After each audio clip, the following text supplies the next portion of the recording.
I'm off down to London today. While I'm at it, I'm going to be checking out the Fujifilm 18-135. So let's go get that train.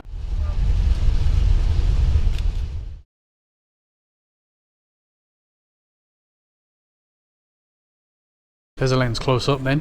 So it goes from 18mm to 135. Bear in mind that's a 3.5 and then it's 5.6 once you go through the zoom range. You've got the on-off switch there for the optical image stabilization. Also your aperture and your automatic there. Of note, it's an XF zoom lens, so quality's guaranteed there. I'm going to take the caps off. You can see the nice build quality, nice metal build quality, which is great for what effectively is a kit lens. Snap cap, simple stuff, but check this out. This is frankly a bit comical. It comes out quite a long way, which you can imagine considering the zoom on it. So it's not exactly small at 18, but once you pull that out, it is really quite long. But that's what you get for a travel lens, really. So some of the other specs on that lens then: 16 elements in 12 groups, 4 aspherical, 2 extra low dispersion elements, and it weighs 490 grams. So let's throw up some samples so you can see what it's like in real use. A lot of them are here at Calumet as I'm checking out the Fujifilm display, but we're going to do some stuff around and about too.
It took me a while to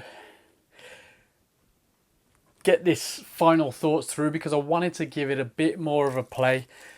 Frankly, this lens, yeah, it's a positive. It's a 4 out of 5. It's a 90% whatever. But I tell you why I'm kind of hesitant.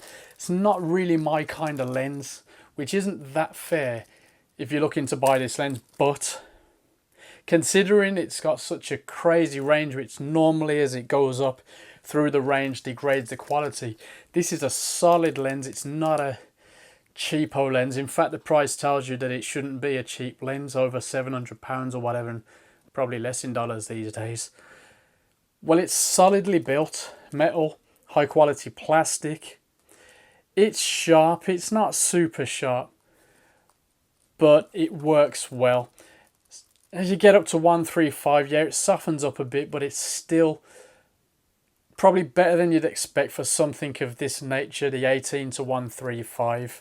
It feels solid and it's smooth as you zoom through. Perhaps this one's a little bit tougher as you get from the 100 to the 135, but again, if you're used to this kind of lens, you know what to expect.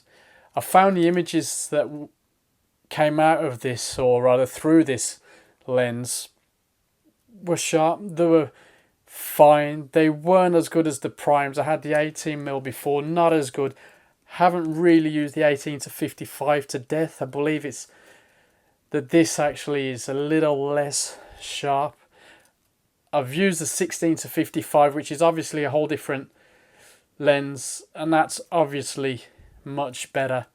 But this, for what it is, well, Fuji were right to put it in the XF range for obvious reasons. That aperture ring is nice. It's as you'd expect. The manual focus ring is nice and smooth too. Now, I've mentioned it before, but considering the range that it's given you, that is decent. And it just works well. The optical image stabilization works easier than it was just to say. So that's why I'm giving it 4 out of 5, 90%. Highly recommended, even though I hesitated. Even though it's took me a while really to fall for this lens. And actually, even though today, right now, I've got on the XT10, it doesn't look that crazy, really. Obviously, it's a lot bigger than the XT10. But you get used to it. And if you're into these kind of lenses, I think you'll be very, very pleased. That's all I can say, really. Would I use this full time? Well, it's not really my kind of thing. But if I had to, I think I'd be happy. Another winner from Fujifilm then. We need to get some duff lenses on this channel.